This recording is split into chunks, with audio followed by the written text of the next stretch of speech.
What's up, guys? It's GamingJello. Welcome to vlog number 16. This is very different. If you guys don't know, I bought a webcam like I said I would. I was supposed to surprise you guys with some Stardew videos, and my face cam was supposed to appear suddenly, but this is what you get. Right now, I am incredibly sick. I don't know where this sickness came from. I feel like crap. I'm very sick, so this will be super quick. I'm not gonna do any shout outs. I'm sorry. I know I usually do, but I'm not gonna do any shout outs. I will tell you guys though that I am doing a giveaway, so click the link in the description below. So far, I've garnered a lot of attention, and I appreciate every one of you guys who participated. I'm very excited to see who the winner is, and I'm also going to do a I'm gonna add about another week to the contest, so gives people more time to do their thing, enter and all that stuff. I hope you like the setup, by the way. I think it's pretty interesting. I'm just gonna go right into it. I'm gonna do this segment I like to call What's Trending. So for you special game collectors, if you haven't pre-ordered the Ultimate Edition for Final Fantasy 15, well, guess what? The only way you'll get it now is if you order it on eBay for 3 times the price. Now, Square Enix is very aware of the situation, so they're thinking about mass producing a lot more. So you might want to save your money for that first. Final Fantasy 15 looks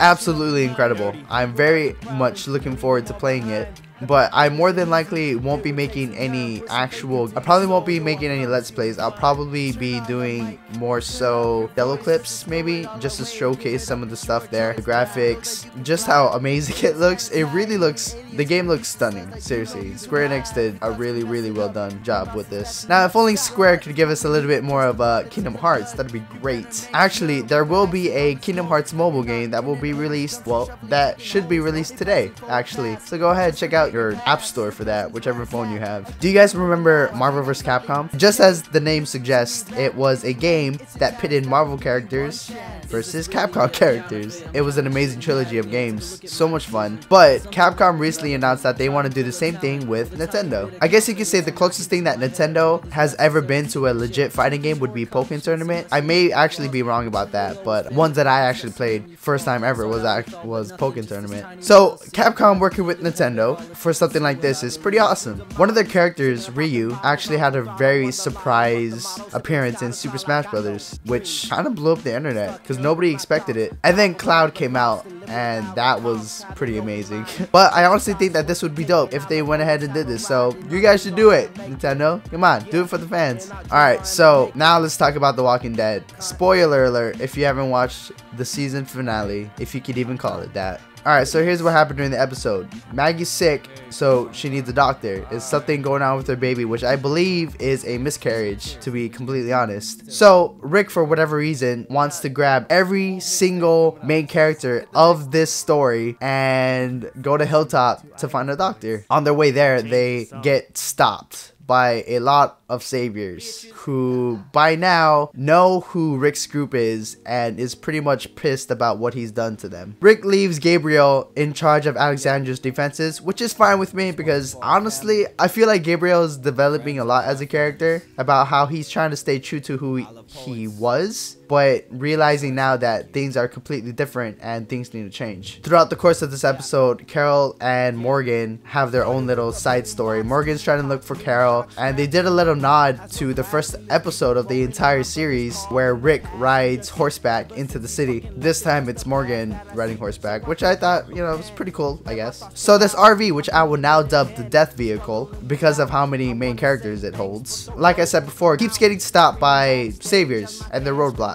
The first roadblock they encounter, they get stopped and threatened by Trevor from Grand Theft Auto. They get stopped again and again and again and again, and that it happens throughout the whole freaking episode. The whole episode was them driving around trying to look for a way into Hilltop. And again, it switches back from Carol and Morgan, who it's basically a really long, drawn out 90-minute season finale. I'm not even gonna bore you with the details because not much happened in the episode. Carol and Morgan were found by 2 of these guys in like armor. I wouldn't really call it armor, like pads, and they basically saved them from the stalkerish guy. Well, let me backtrack. A few episodes ago, Carol leaves Alexandria, runs into this group of saviors, and demolishes them with an Uzi. I think it was an Uzi, and only one was left alive. That one comes back in the finale and starts to torture Carol. So he shoots her in the leg, he shoots her in the arm, and she just wants to die dies. She's so content with dying. She's fine with it. She's done with this life. She just wants to move on. Morgan saves Carol and actually kills the guy, breaking his code from way back when. Carol needs a doctor, so those two guys, the ones in the pads,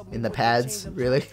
The ones in the pads, they save him. And I have a theory of which area they're from. I think they're from an area named the Kingdom, which is basically another area that's near Alexandria and the Savior's base camp. Probably, most likely, we'll be seeing Kingdom in the next season, which is pretty awesome because you'll get to see some pretty cool characters, and I'm pretty excited about that. Long story short, Rick and the Death Vehicle, they realized that this RV was not happening. What do they decide to do? Well, they decide to go on foot. Of course, they get ambushed and they get completely surrounded by like 50 plus saviors. This is when shit goes down. This is the moment of truth.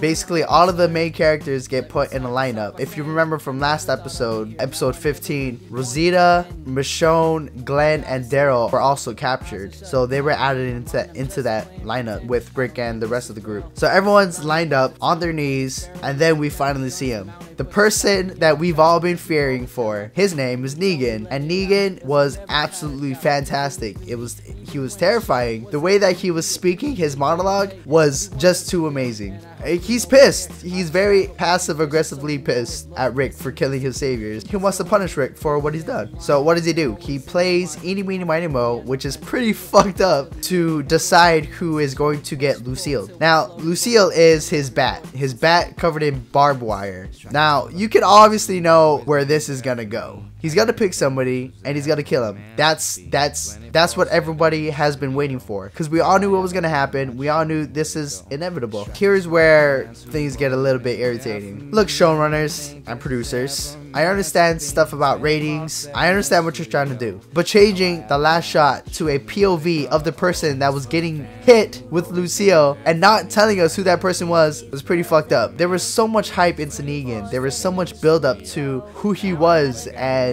how terrifying he could be. Honestly, you didn't give what the viewers wanted. That's why the internet is pretty pissed at The Walking Dead at the moment. We spent 90 minutes waiting for this moment to show Negan, and we don't get anything for it. That's honestly pretty stupid to me. And to be completely honest, the whole finale was boring. Not much happened. We were all waiting for those last 12 minutes with Negan. Let me break it down for you. When Negan was introduced in the comics, he did something terrible. So it went like this. Rick's group gets captured. There's a lineup. Negan plays Eeny Meeny Miny Mo, picks somebody, and it actually shows them getting brutally beaten. It was horrible. I'm about to show you some panels from what happened, so brace yourself. So he picks Glenn and he utterly destroys his head. You can see from these pictures that it's just horrible the way that Negan, oh my, it was so bad. When I first read the issue, I was distraught. I was sad, to be honest, because Glenn was a very important character and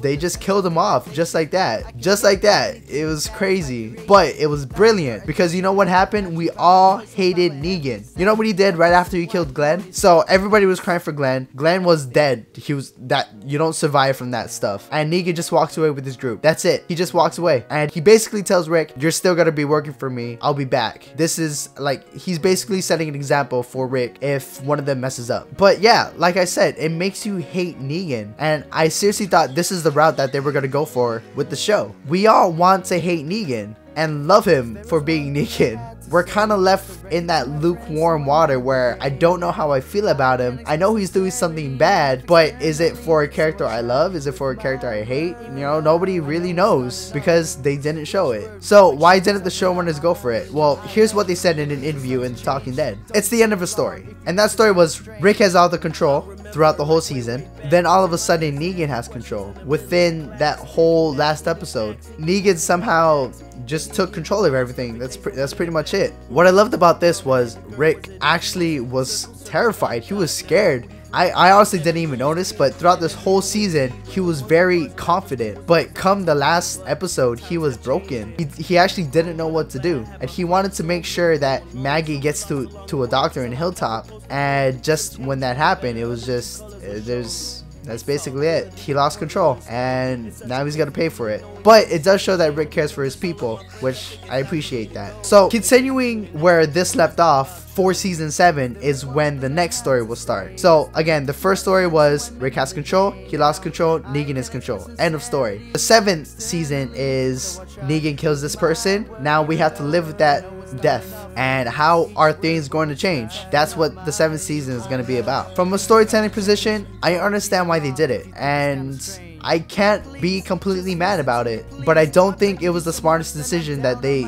could have made. I realize that the internet is pissed, our friends are pissed, some people have even said it was bad writing or lazy writing, but I don't believe it was any of that. Don't get me wrong, I really hate that they did this, but they had something in mind which I respect them for, as in story-wise. At least I hope that they feel this way, rather than doing this all for ratings so that people come back for season 7. Now, there are hints to the person who actually got killed. There's actually an article which I thought was a brilliant read. You should check it out in the description. There's a link for it there. But yeah, I won't say anything about that article because I feel like this video has been going on a little bit too long. This is completely about The Walking Dead, pretty much. Again, guys, I'm sick. I'm sorry this wasn't as, you know, energy filled or anything like that, but I wanted to get out this vlog for you guys because I have to do a vlog a week. That's my dedication, and I need to stick to it even if I'm sick and I know I sound like shit. So thank you for sticking with me. I appreciate it. Again, there's I'm doing a giveaway. Link for that will be in the description below. Thanks for watching. Please like, comment, share, and subscribe to become part of the fellow Jellos today, and I will see you guys in the next episode of whatever I make or video. I'll see you guys later.